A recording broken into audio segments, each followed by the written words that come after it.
Parlons un peu du végétarisme et des gens qui mangent de la viande. Je crois que le critère quand même, c'est le corps humain. Est-ce que notre corps apprécie de manger de la viande, apprécie de manger des légumes ou pas?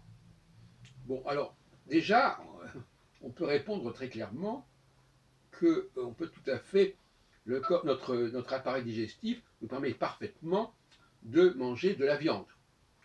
Donc si nous n'étions pas faits pour manger de la viande, ben, nous ne pourrions pas digérer la viande. Inversement, est-ce que nous sommes faits pour manger des légumes, des céréales? Est-ce que nous avons le même type d'estomac que les ruminants, par exemple? On peut en douter. Moi, en ce qui me concerne, je me sens beaucoup moins à l'aise, beaucoup plus lourd quand j'ai mangé des légumes que quand j'ai mangé de la viande. Quand on mange de la viande, on a une légèreté. Parce qu'il y a une qualité, il y a une densité de la qualité, alors que dans les légumes, c'est la quantité. Il y a beaucoup de gens, justement, et on dit gros plein de soupe, etc. C'est des gens qui veulent la quantité. Et on connaît le cas de ces Polonais dans les années 30 qui préféraient manger beaucoup de patates et qui n'aimaient pas trop qu'on leur donne un steak parce que ça ne remplissait pas le ventre. Bon, voilà. Donc, voilà. Et puis, d'autre part, comme j'en ai déjà parlé, il y a toute la question de l'addition de sel, de poivre, de mayonnaise, de vinaigrette, toutes sortes de choses qui font que ces fameuses hors d'œuvre, par exemple, qui sont faits de légumes, eh bien, ils sont tout à fait indigestes en réalité. Hein.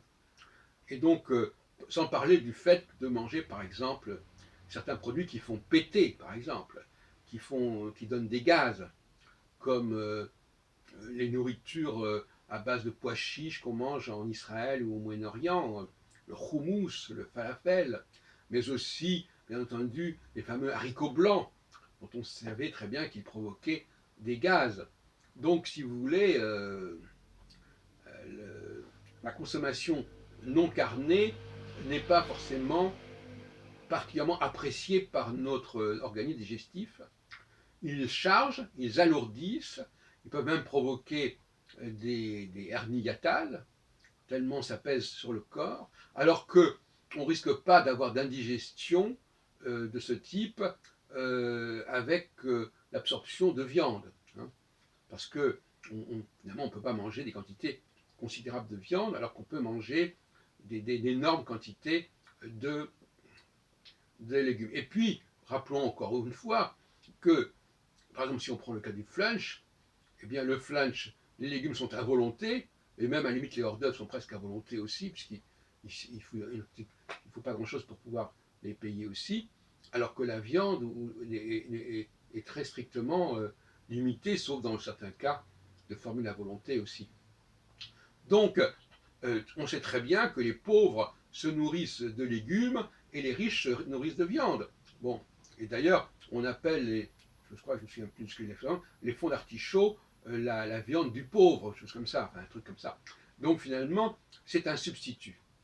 Les légumes sont un substitut que l'on arrive à peu près à digérer, mais qui souvent donnent du poids, de l'embonpoint, qui alourdissent la marche et qui font que finalement, j'en parlais l'autre jour à propos de l'appareil digestif, ça donne de l'obésité et ça fait que l'homme ressemble à une femme enceinte.